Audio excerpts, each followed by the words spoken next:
ఇప్పటిదాకా ఫ్రెండ్‌షిప్ అయిపోవడం అయ్యేసరికి మా ఇద్దరికి అంత టైం పట్టలేదు. ఇంటిమేట్ సీన్ ఎక్కువ బిగుసుకుపోలేదు. ఒక రకమైన ఫ్రీడమ్, ఒక రకమైన ఆహ్, జోవియల్‌గా ఉండే సీన్ ఏదైతే డిమాండ్ చేసిందో దానికి తగ్గట్లుగా ఫ్రీగానే చేసాం సార్. యాహ్! ఓకే. అంటే ఇంటిమేట్ సీన్స్ అంటే బెడ్‌రూమ్ సీన్స్ లాంటివే? యాహ్! ఇవి ఉంటాయా? ముద్దులు? అవి ఇంకా చెప్పకూడదు సార్. ఓకే. కొంచెం సర్ప్రైజ్ వదిలేద్దాం. అదేలే.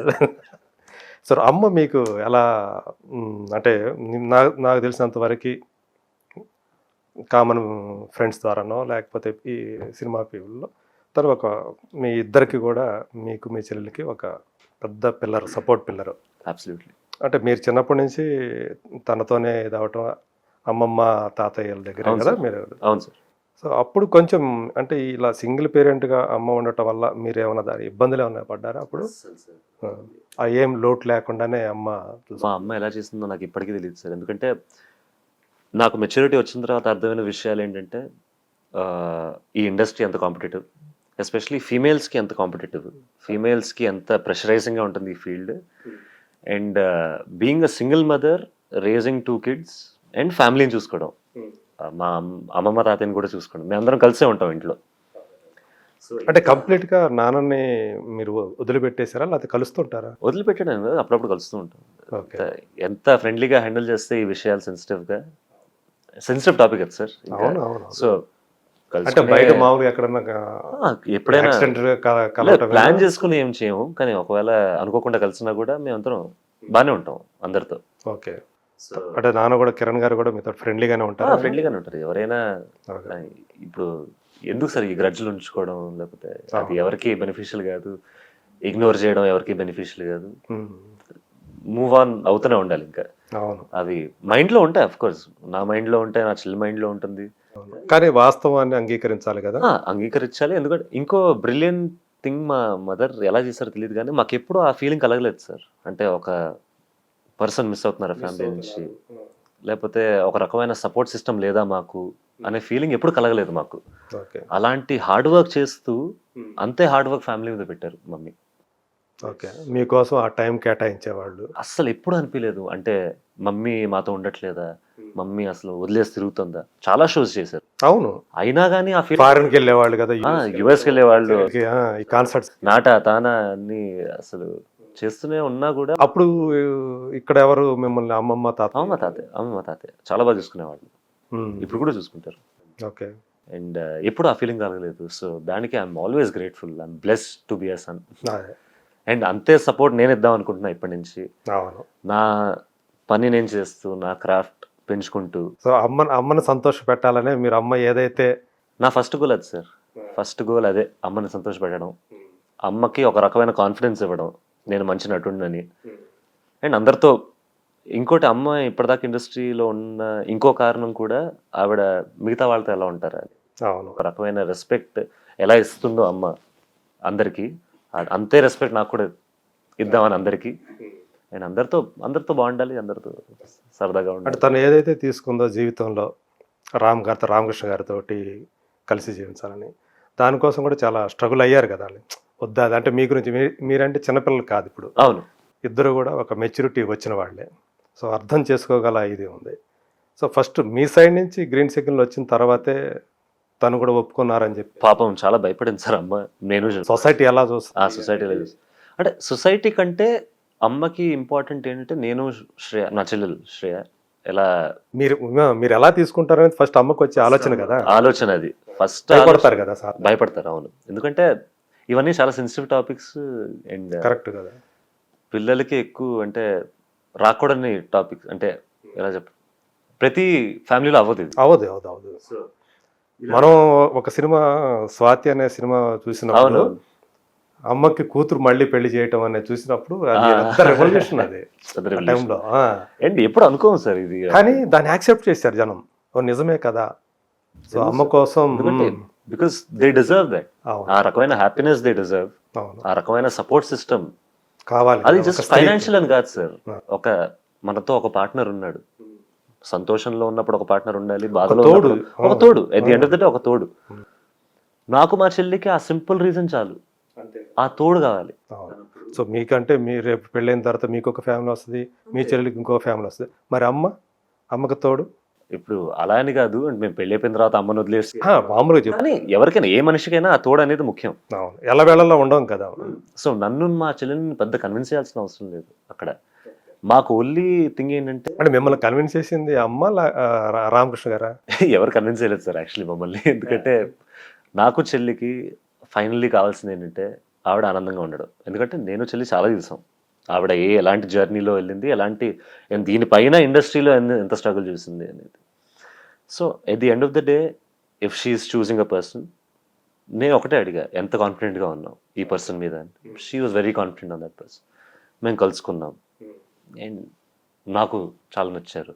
అండ్ సింపుల్ ఒక తోడు అమ్మ డిసైడ్ చేస్తుందంటే why will we say no. So తను కూడా ఆ ఫీల్డ్లో ఉన్న, నేను అది కూడా చూడలేదు సార్, అసలు ఏ ఫీల్డ్లో ఉన్నాడని కూడా చూడలేదు నేను ఫస్ట్. మీ మైండ్లోకి అది కూడా రాలేదు? ఎందుకంటే నాకు ఉన్నదల్లా ఏంటంటే మా అమ్మనలా చూసుకుంటారు. అవును. అండ్ ఆయనలో ఉన్న ఎమోషనల్ కెపాసిటీ ఎలా ఉంది అమ్మని అర్థం చేసుకోవడానికి చేసుకోవాలి కదా. చేసుకోవాలి 100%. ఇవన్నీ చూసాను కానీ అది మస్ట్ కదా, అది 100%. అది మా అమ్మ పాప మిస్ అయింది, అదే ఆ ఎమోషనల్ సపోర్టే కావాల్సింది ఇన్ని సంవత్సరాలుగా. ఎందుకంటే మనకి ఈ ఇండస్ట్రీలో కావాల్సిందే నలుగురు ఫ్రెండ్స్, లేకపోతే మన అమ్మ నాన్నలు. ఈ ఎమోషనల్ సపోర్ట్ లేకపోతే ఈ ఇండస్ట్రీలో నడవడం చాలా కష్టం. చాలా కష్టం. ప్రతిరోజు ఒక టెస్ట్, ప్రతిరోజు ఒక స్ట్రగుల్. అలాంటప్పుడు తోడు అనేది కంపల్సరీ. ఇంటికి వచ్చిన తర్వాత మనకి ఆ సపోర్ట్ అనేది ఇంటి దగ్గర ఉంటే వేరే లెవెల్ ఉంటుంది. అంతే కదా సార్. అండ్ ఇన్నేళ్ళు అది లేదు అని తెలిసినప్పుడు చాలా బాధేస్తుంది. అండ్ ఫైనలీ మనం రామ్లో అది చూశాను నేను, మా చెల్లి అండ్ మా తాతగారు అమ్మమ్మ గారు కూడా చాలా కన్విన్స్ అయ్యారు. అండ్ వాళ్ళు కూడా చాలా హ్యాపీగా ఫీల్. సో ఇప్పుడు జరిగిన తర్వాత సో మీరు చూస్తా ఉన్నారు అమ్మ హ్యాపీ, చాలా హ్యాపీగా ఉన్నారు. చాలా. సో మీకు ఆయన రామ్ గారు ఎలాంటి సపోర్ట్ ఇస్తున్నారు ఇప్పుడు? ఏంటంటే ఇప్పుడు నాకు మ్యాంగో టీమ్ మార్కెటింగ్ సపోర్ట్ చేస్తుంటే మేము పనిచేస్తూ ఉంటాం అప్పుడప్పుడు. ఒకవేళ ఏమైనా పోస్ట్ పెట్టాలంటే సోషల్ మీడియాలో కానీ మ్యాంగో కింద ఉన్న ఛానల్స్లో కొంచెం ప్రమోట్ చేయడం కానీ, అంతేగాని స్క్రిప్ట్ విషయంలో అలా ఏం హెల్ప్ చేయలేదు. ఓకే. అంటే ఆయన సంస్థల్లో కూడా మీకు ఏమన్నా ఒక స్థానం కల్పించడం కానీ అట్లాంటిది ఏదైనా ఉందా? అలా ఇంకా ఆ మ్యాటర్ని అనుకోలేదు సార్. ఇప్పుడు నా ఫోకస్ అంతా నేను సినిమాల్లో పనిచేయడం కానీ. ఓకే. ఇప్పుడే బిగిన్ అవుతుంది. ఇప్పుడే అసలు లిటరల్లీ నేను ఇప్పుడే స్టార్ట్ అయ్యాను. మీరు 1 year ముందు ఈ క్వశ్చన్ అడిగితే నాకు అసలు సమాధానం ఉండేది కాదు లిటరల్లీ. సో ఇప్పుడిప్పుడే start. Maybe in the future మేము కలిసి పనిచేస్తాం. I would love to work with him. Why not? ఎందుకంటే అండ్ ఫ్రీ బాయ్ గా ఉన్నారు ప్రస్తుతానికి. And he also gives me me education అయిపోయిందా? అయిపోయిందండి. అంటే అండర్ గ్రాడ్యుయేట్ బీబీఏ చేశాను నేను ఢిల్లీలో. అక్కడ దాకా అయింది. మాస్టర్స్ చేద్దాం అనుకున్నాం కానీ కరోనా వల్ల అయిపోవాల్సి వచ్చింది. ఓకే. కరోనాకు ముందు అది అయిపోయింది. కరోనాకు ముందు అండర్ గ్రాడ్యుయేట్ అయిపోయింది. కరోనాలో ఆస్ట్రేలియా వెళ్దాం అనుకున్నాను నేను యాక్చువల్లీ. కానీ ఆస్ట్రేలియా వాళ్ళు 3 ఏళ్ళు బార్డర్ క్లోజ్ చేశారు. సో అండ్ నాకు ఆన్లైన్ చేసే ఇంట్రెస్ట్ రాలేదు. ఎందుకంటే ఆ ఎక్స్పీరియన్స్ కావాలి, అక్కడ ఉండే ఎక్స్పీరియన్స్ కావాలి ఫిజికల్గా అక్కడ. సో అది ఆగిపోయింది, ఇది మొదలైంది. సో చాలా రోలర్ కోస్టర్ రైడ్ అయింది సార్ మధ్యలో. ఓకే. సో ఇప్పుడు ఈ సినిమా సంబంధించి కూడా తను ఏమన్నా సపోర్ట్ చేస్తున్నారా రామ్? చేస్తున్నారు సార్. అంటే ఇప్పుడు తను కూడా రషెస్ చూసారు, తను కూడా కొన్ని సీన్స్ చూసారు, నాకు చెప్తున్నారు ఏది న్యాచురల్గా ఉంది, ఏది బెటర్ చేయొచ్చు, ఇలాంటి tips. Because he's also very experienced and he works in movies selections కానీ, మూవీ మార్కెటింగ్ కానీ. సో ఆ చనువు అయితే ఉందా తన దగ్గర? ఆ చనువు సార్ ఇంకా అప్పుడు ఫ్రీగా మాట్లాడుకోవటం కానీ అట్లా? మేము ఇద్దరం చాలా సైలెంట్ సార్. ప్రాబ్లం అక్కడ. తక్కువ మాట్లాడతారు కానీ. నేను తక్కువ మాట్లాడతా, ఆయన తక్కువ మాట్లాడతారు. అఫ్కోర్స్ మేము నవ్వుకుంటూ ఉంటాం, కలుసుకుంటూ ఉంటాం, హాయిగా ఉంటాం ఇద్దరితో. కానీ మా పర్సనాలిటీస్ ఏంటంటే ఎప్పుడు ఇద్దరు సైలెంట్ వ్యక్తులు ఉంటే చిన్న కాన్వర్జేషన్లు ఉంటాయి. అంటే ఇప్పుడు చూస్తే మాకు అంటే బేసికల్గా మీరు ఎక్స్ట్రావర్టా ఇంట్రావర్టా? నేను ముందు చాలా ఇంట్రోవర్టెడ్ అండి. ఓకే. ఇప్పుడు నన్ను నేను చాలా మార్చుకున్నాను కాలేజ్లో. ఎప్పుడైతే నేను డాన్స్ చేయడం మొదలెట్టాను, ఎప్పుడైతే నేను జనాల ముందు ఇంకా ఉండడం మొదలెట్టాను, అప్పుడు కొంచెం ఓపెన్ అప్ అవుతూ పెరిగా. As 10th grade 11th grade దాకా అయితే అసలు నేను అంతేనా? అదొక రకమైన భయం కాదు, అదేంటో నేను అలా ఉండేవాడిని. బై నేచర్ అలా ఉండేవాడిని. ఇప్పుడు కూడా నేను పెద్ద ఎక్స్ట్రోవర్ట్ అన్ను. కొత్త వాళ్ళని కలిస్తే నేను చాలా మంచిగా ఉంటాయి, కానీ ఓపెన్ అప్ అవ్వడానికి కొంచెం టైం పడుతుంది. అంటే ఇప్పుడు కొంచెం సోషల్గా మూవ్ అవుతున్నారు. అవునవును. అప్పుడు సోషల్ అంగా ఉండేది కాదు, అంతగా ఉండేది కాదు, ఇప్పుడు కొంచెం బెటర్. మనుషుల్లో కలుస్తున్నారు అయితే.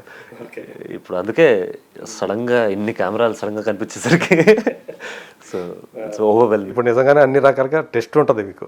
Test sir, but I'm excited. ప్రెషర్గా తీసుకోవడం కంటే అదొక ఆపర్చునిటీగా తీసుకుంటే మనం చాలా హ్యాపీగా ఉండొచ్చు ఇక్కడ. Good, nice. అదే ఇప్పుడు అంటూ ఉంటాయి ఇవన్నీ, తగిలినప్పుడు చూసుకుందాం అంటే. ఎదురైనప్పుడు, అలాంటి సిచ్యువేషన్ ఎదురైనప్పుడు అది కరెక్ట్గా మనకు తెలియాలి, ఎలా బిహేవ్ చేయాలి, ఎలా స్పాంటేనియస్గా ఎలా రెస్పాండ్ అవ్వాలి అనేది చాలా ఇంపార్టెంట్ కదా. ఓకే, సో ఇది సర్కార్ నౌకరి అనే సినిమా ఆకాష్కి సంబంధించి ఒక యాక్టర్గా మంచి పేరు తెస్తుందనే నమ్మకం ఉందా?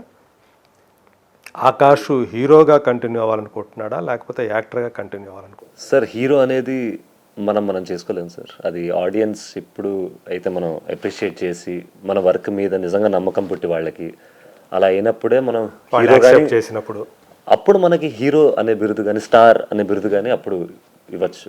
నేను ఫస్ట్ కాన్ఫిడెన్స్ ఇద్దాం అనుకుంటున్నా ఆడియన్స్కి. ఏంటంటే నేను యాక్ట్ చేయగలను అనే కాన్ఫిడెన్స్, నన్ను నమ్మచ్చు, నన్ను నమ్మి థియేటర్కి రావచ్చు అనే కాన్ఫిడెన్స్ ఇవ్వాలని ఉంది. సో ఫస్ట్ ఆర్టిస్ట్గా నేను కొంచెం ముందుకెళ్దాం అనుకుంటున్నా. హీరో అవుతానా స్టార్ అవుతానా అనేది ఆడియన్స్ చేతిలోనే ఉంటుంది. అది నన్ను నేను హీరోగా అనుకుంటే ఎవరికేం రాదు, స్టార్లా అనుకుంటే. సో ఆర్టిస్ట్గా నన్ను నేను క్రాఫ్ట్ చేసుకుంటూ, ఒకవేళ ఇప్పుడు ఈ మూవీలో ఇంకా చాలా బాగా చేయొచ్చు అని చాలామంది అనొచ్చు, బాగా చేసామని చాలామంది అనొచ్చు.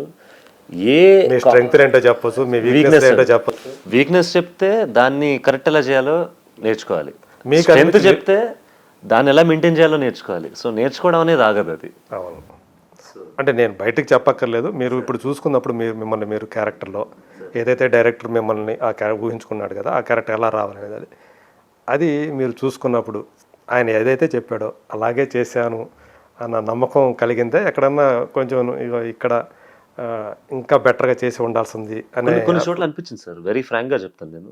కొన్ని చోట్ల ఓకే ఈ ఎక్స్ప్రెషన్ బాగానే ఉంది, కానీ ఇంకోటి చేస్తుంటే ఇంకా బాగా సీన్ ఉండొచ్చు సార్. అది నేను చాలా ఫ్రాంక్గా చెప్తూ ఉంటాను, చాలా ఇంటర్వ్యూలో కూడా చెప్పాను నేను దట్. ఎందుకంటే సార్, మీరు best of the best movie చేసినా కూడా ఎక్కడో అక్కడ బెటర్గా చేయొచ్చు. ఈవెన్ మనం 10 సినిమాలు చేసిన తర్వాత కూడా ఉంటుంది అది. ఇప్పుడు కూడా చాలా మంది ఇంటర్వ్యూల్లో నాని గారు చెప్తూ ఉంటారు, అవును, రిలీజ్ అంటే భయం, కొన్ని సీన్స్ లో నేను ఇంకా బాగా చేయొచ్చు. అలాంటి స్టార్లే చెప్పినప్పుడు మనం సార్ ఇప్పుడిప్పుడే స్టార్ట్ చేసిన వాళ్ళం మనం. సో ఏ స్టార్ అంటే ఇష్టం మీకు ఎక్కువ? మెగాస్టార్ అంటే పెద్ద ఫ్యాన్, కానీ ఇప్పుడున్న న్యూ ఏజ్ యాక్టర్స్లో నాని గారు చాలా ఇష్టం సార్ నాకు. అంటే నేను న్యాచురాలిటీని ఎక్కువ చూస్తా ఒక యాక్టర్లో, కాబట్టి ఆయన natural star. Natural star. And Mahesh గారు చాలా ఇష్టం. ఓకే, అండ్ యా సార్, కానీ మెగాస్టార్ అయితే మెగాస్టార్. అవును. అంటే ఒక నటుడిగా మీరు చూసుకోవాలనుకున్నప్పుడు మెగాస్టార్నే మీరు రోల్ మోడల్ అనుకోవచ్చు, ఇన్స్పిరేషన్ అన్నీ కూడా. అబ్సల్యూట్లీ. ఆయన ఆశీస్సులు ఏమైనా తీసుకున్నారా? తీసుకున్నాను సార్. ఆయన ఎంత చెప్పినా ఆయన గురించి తక్కువే సార్. ఎందుకంటే మేము ఒక చిన్న ట్రైలర్ చూపిద్దామని అడిగాం. అండ్ ఆయన ఎంత మంచివారంటే ఆయన మమ్మల్ని ఇంటికి పిలిచి చూశారు ట్రైలర్, ఒక చిన్న బయట కూడా ఇచ్చారు దాని మీద. అండ్ ఆయన మాటల్లోంచి బాగా చేసావు అన్న ఒక చిన్న సెంటెన్స్ విన్నా అయిపోయాను నేను అక్కడ. ఎప్పుడు కూడా అదే కాంప్లిమెంట్ మంచి. షివర్ అయ్యాను సార్ ఆ రోజు. నేను ఆయన్ని ఫస్ట్ టైం కలిసినప్పుడు I think degree 3rd year లో ఉన్నాను సార్. నేను ఫస్ట్ టైం ఆయన్ని కలిసినప్పుడు, మమ్మీ ద్వారా కలిసినప్పుడు డిగ్రీ 3rd year లో ఉన్నా. నేను ఆయన్ని చూసి ఎంత భయపడ్డానంటే, డిగ్రీ 3rd year లో ఉన్న స్టూడెంట్ నేను ఇంటర్ 2nd year సార్ అని చెప్పి ఆయనకి. అవునా? అంత షివరింగ్ వచ్చింది నాకు అప్పుడు. ఆయన కళ్ళల్లో కళ్ళు పెట్టి అంతే అర్హత లేనది అనిపించింది. నేను ఇలాగే ఉన్నా అసలు నేను. ఓకే, అంటే నోట్లోంచి అలా వచ్చేసిందా? ఏం చదువుకుంటున్నావు అని అడిగారు సార్ నన్ను. నేను డిగ్రీ 3rd year చదువుతున్నా, actually inter 2nd year sir అని చెప్పాను నేను. ఎందుకు తెలీదు అంటే సడన్ గా మమ్మీ చూసి inter 2nd year degree 3rd year కదరా. అలాంటి ఫ్యాన్ సార్ నేను. ఓకే,